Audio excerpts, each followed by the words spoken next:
So I thought I'd take a break from doing book reviews and try something different. Jenny from Yes Note Maybe in the comments from my last video asked if maybe I could talk about my reading life. What was I reading when I was a little kid, for example?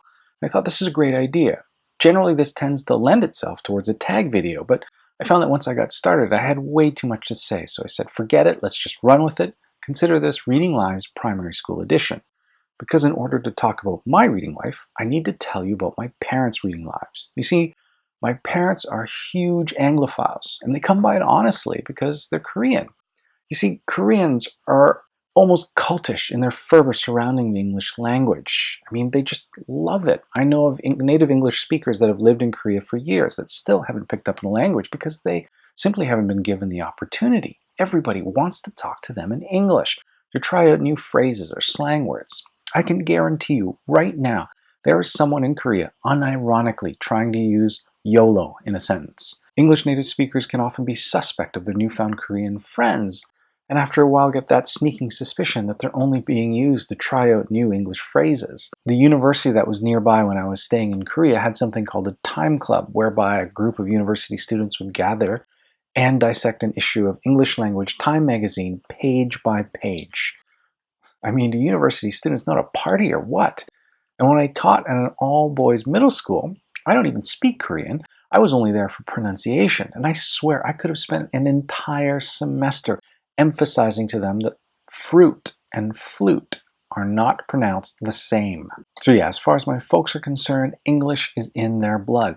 I mean, obviously they're not native speakers, but English isn't even their second language. My father lived in Germany for years, and my mom was a nurse in Sweden before she eventually came to Canada to meet my dad. And even my name itself, I'm named after the British TV personality David Frost, which is unusual because there is in fact no V in the Korean language. And so even today, my parents can't pronounce my name, and I've always been David. But I guess it could be worse. In my travels with work, I've come across someone by the name of Golden Wang, which makes him sound like an Austin Powers villain. But I totally get how that possibly happened. I can see his parents coming to Canada, hoping for a life of wealth for their son, inspired by the movie Wall Street, and so that when the nurse arrives, bearing their new baby boy and saying, "Congratulations, Mr. and Mrs. Wang, it's a healthy baby boy. Have you decided on a name?" And they reply, "Yes, his name is Gordon." All right, Golden it is. So, yeah, David, I'm okay with that. And yeah, English was always spoken at home. My parents subscribed to the belief, wrong as it was, that if we'd learned Korean first, we'd be at a disadvantage. Korean became their secret language, the things they'd talk about when they didn't want to include us. For example, finances, or what kind of punishment they were going to mete out when I brought home a B+. So my folks were always trying to improve their English. And so in the back pages of any book in the house, you would find a folded sheet of paper with a long list of words and their Korean definitions. And so I would find lists of words that included things like conflagration, hedonism, chivalry. And my dad especially loved idioms. He loved the idea that individual words made sense, but put together they undergo this strange alchemy to mean something completely different. And so you have things like kick the bucket, drop of the hat, don't count your chickens before they're hatched. They would come across these phrases in their reading all the time and ask us about it. I mean, my folks were voracious readers, but they tended towards nonfiction, biography, memoir. If they read fiction, it had to be from the literary canon. And we even subscribed to the Franklin Library for a time and got Jane Austen, Thomas Mann, and Charles Dickens delivered to us.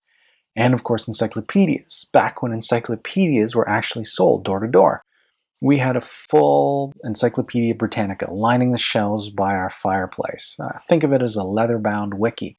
There was even a children's encyclopedia that I managed to read from cover to cover. Books were carriers of knowledge. There was always lessons to be learned.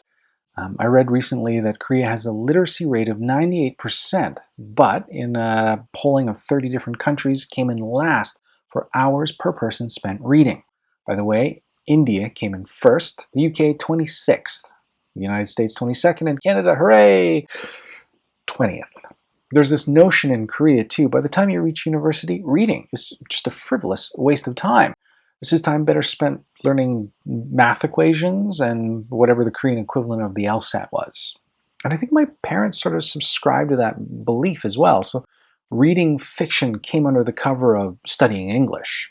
Books were always from the library. We would go there every weekend, and I loved it. I lived on Tintin and Asterix and Obelix. I think I had this idea of a library as this static place. A library would simply scoop up from a huge pile of books to fill the available space. And that was it. No new books came in. What was there was simply there and stayed there. And I was okay with that. I didn't need to own books. This penchant for, filling up bookshelves and having them on display as an indicator of personality, that came later. When I was young, you got a book, you read it, you returned it. That was awesome. I didn't need to own books.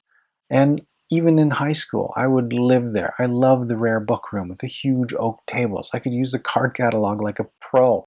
I could tell you the Dewey Decimal Codes for literary criticism or history, European countries. You have to understand, I am old. I lived in a time well before the internet. The first game console came out when I was in grade 6, and it was the Atari 2600. I lived before microwaves and ATMs. I mean, our home stereo had a record player and an 8-track cassette player. I walked to school uphill both ways. It was a simpler time back then, I guess. There weren't books that I had to have. I mean, at school, I devoured Encyclopedia Brown and the Hardy Boys, but I wasn't waiting patiently for the next new book to come out. Most all the books that I read probably existed for years before I stumbled upon them. We didn't have event books. I mean, I even remember my daughter having to have the latest Diary of the Wimpy Kid when it came out because all the other kids were reading it.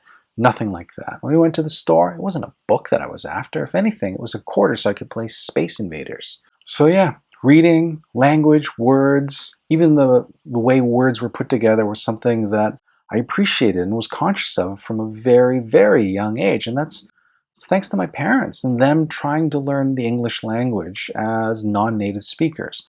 I think that's had a profound influence on me and how I read and the books that I do read. Well, there you go. Not a tag per se, but it's still, if you have a channel and you're so inclined, I'd love to hear about it.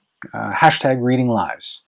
Tell me about what were your influences reading? Did your parents read to you? Was there a particular book when you were very young that really had a profound effect on your reading life? Anyway, I'd love to hear about it. Tag me if you do something like this. This would be great. And thanks a lot. This was a lot of fun.